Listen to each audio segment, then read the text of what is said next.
Well, let me get you guys caught up. The last video you saw that I uploaded, I was cutting the hay down in the bottom at the Valley Farm. Well, it's been tedded twice. It was probably the best cutting conditions I've ever had down there. And since it's been tedded the second time, we've had 2 rain showers on it, 2 very healthy rain showers on it. And right now we're waiting for a chance to hopefully get down and get it made. A slight chance that I could lose it. It's just the name of the game. I knew that was an issue or a potential issue when I picked up that ground. So it may turn into where I have to hit it with the Rhino cutter, the 4155, and grind it up so it can allow the regrowth to come back up. So we actually got the field ground done yesterday. We got 20 good bales off the field. I mean, of course, I went through and I used the hay applicator, or the acid, hay preservative applicator. Worth its money. Definitely worth the money. I don't think I could ever run without one of these ever again. So I finished baling in the rain. It was only half of a bale, at least. I got lucky there. So everything else was made in decent time. But the last half a bale, it was raining. Not drizzling, not a light shower. It was a full out downpour. And in doing that, you throw up all of the crud, which I got it all cleaned off now. The nozzles are all cleaned up. And this is right here is what you get. All the loose material, the dust, and it catches, the water hangs it up, and then it dries and it just hangs on the metal. So you get all this polished, like the rolls and the rails for the net wrap are all polished up, and it gets wet, and then they rust. It really doesn't bother me about the rolls. I mean, I went through, I didn't hit it with any water. I just hit it with the air hose, knocked out all of the built up dirt and dust and debris. So the baler was all cleaned up like that. It's the cleanest it's ever looked in a while because it did get an impromptu bath. The big thing I don't really like, I'm not a fan of, is when the rail's down here that the net wrap runs on, because it feeds in back here and it runs up to the front and puts the net wrap onto the bale. I don't like when these rails that the net wrap runs between the belts and these rails get rust on them, because then what happens is the net wrap catches on that rust and it doesn't want to feed, and it doesn't want to feed, then you have wrapping issues, or the net wrap gets hung up and it doesn't want to run to the baler. And there's 2 ways to fix it. It's starting to get humid again. The simplest way, what I typically do, is I just run the baler. Just run it empty and just let it sit and run. When you're filling the tractor full, or filling the tractor with fuel, or like earlier I went through and greased it and everything. It's ready to go to the field again now. Otherwise, if that doesn't do it, sandpaper and go through and sand the rails to get that rust off. It can really give you a headache if you're not aware about what you need to watch for. But the thing that I was really surprised at, and like you said, it's starting to get hot out. The last thing that this machine has ran through it was the grass down at the bottom. Easily the best running I've ever had down there. And I think you guys can see why I'm kind of impressed. I didn't wash this out. This is literally what the machine looked like when I just flipped this panel up right before I started this video. So as far as how that ground ran down there, smooth, easy running. I was running probably 7.5 miles an hour, and I didn't have any feeding issues through the machine. I got the panel here that actually controls about how much the material gets pushed down into the flails. I got that all the way up, because for how heavy the material is, what happens is then it just sits here and it doesn't want to feed through. When you drag down the machine, you burn the belt, and you're not getting anything done. So with that all the way up, and the new panels I put in here this spring, probably some of the best running I've had. I've said it before in the last little series of videos. The valley, it's about 130 acres. Sounds like I'm planning on running the neighbor's place. So that'll put me over 130 acres down there. And that whole farm literally is it's got the levelest ground that we run, you know, nice and flat and easy running, and it's got some of the steepest ground that we run. Part of the neighbor's place that I cut, I was able to cut it, but we didn't make the hay off of it. We didn't run the tedder across it, we didn't run the rake across it, and I sure wasn't about to drag the baler across it, just because I was able to kind of stay up on top of the hill, and then I swung the disc bind down over the hill, and I was able to get it knocked down. It looks a lot nicer. It's kind of like a yard maintenance thing too. I'd rather cut it and let it kind of rot back into the soil rather than leave it stand and you got an unsightly tuft of grassy area that is just going to grow up to weeds and whatnot. So when it comes to me making the stuff down there, making the ground down there, it's a big yard. It's 130 acres of yard. I mean, it's grass, right?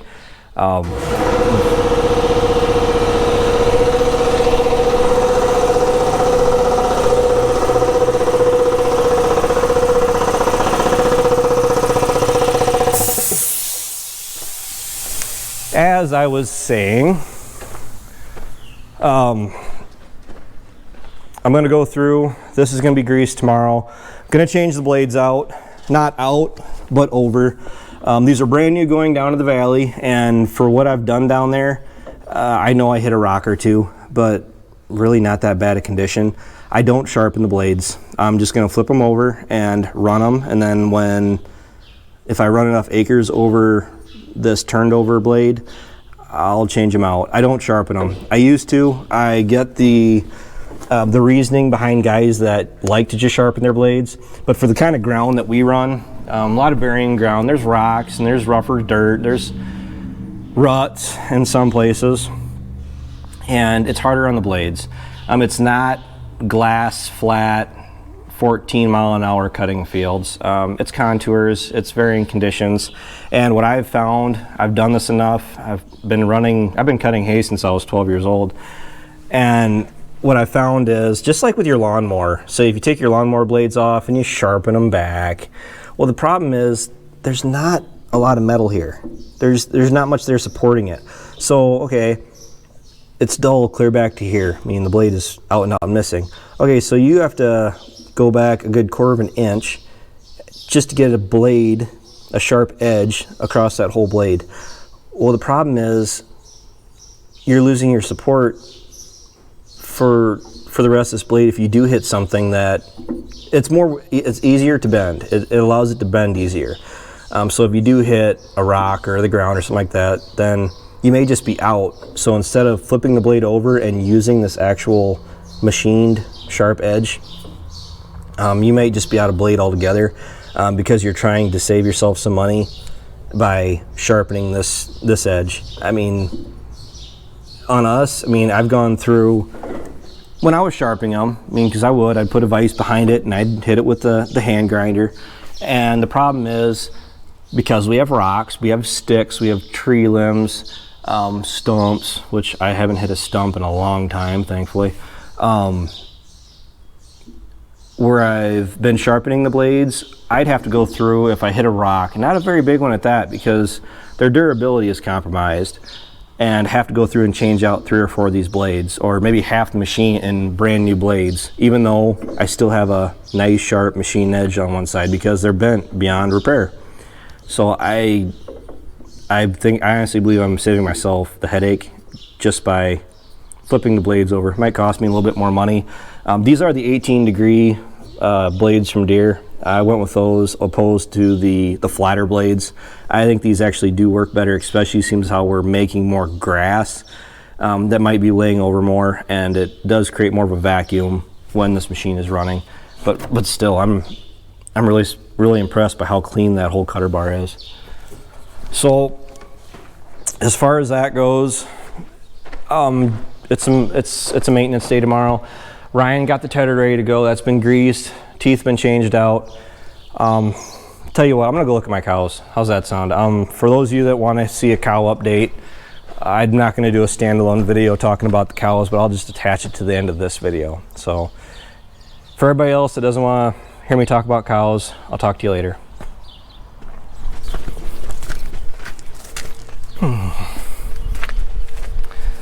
Well, it looks like the cows are eating pretty good.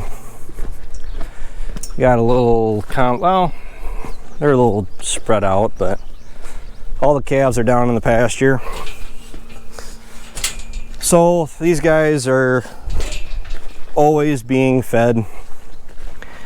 Actually, because I have the valley and I have all that hay material, I knew I wanted to go buy some cows. The reason I wanted to go buy some cows is because if I have some hay that isn't exactly perfect or ideal, got a little bit of rain on it, might not bring as much up the sales barn, I can feed it to my cows, which has turned out fairly true. Down here is a first crop bale. This little piece right here is the bale that I was telling you guys about earlier that I made in the rain, and it's not hot, it's not heating, that isn't steam. Okay, maybe that might be a little bit of steam. Yeah, okay, that's lukewarm, so cows seem to like it. Still got some greenness to it, and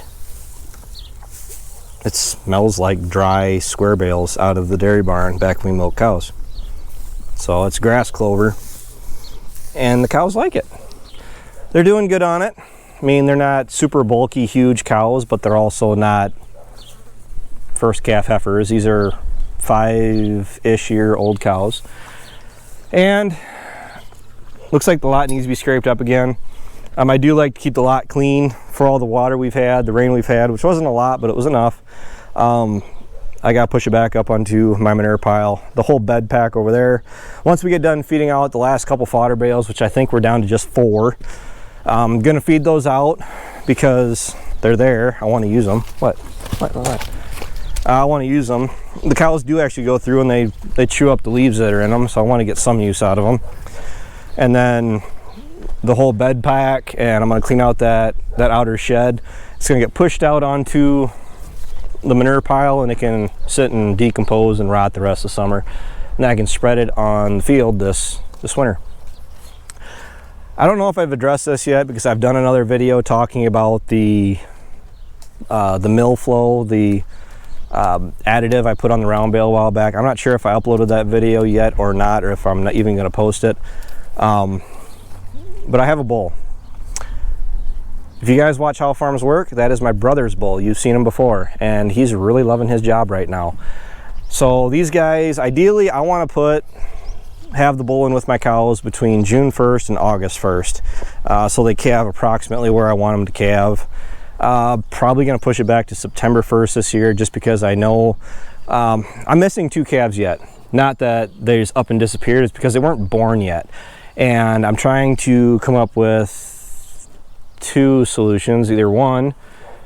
Either she's due to calve late in the summer, which I'm vaguely remembering something like that along those lines with one of the cows that came through the ring up at the sales barn when I was buying these.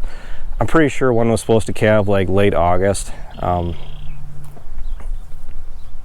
Coming kind of murky, but I'm thinking that's actually the case. And then I have another one that was due to calve the end of May. It's the middle of June, and I haven't seen a calf out of her yet, so I think we all pretty well understand what probably happened there. But as far as the calves go, the calves are doing great. I'd probably put them at 250, 300 pounds ish.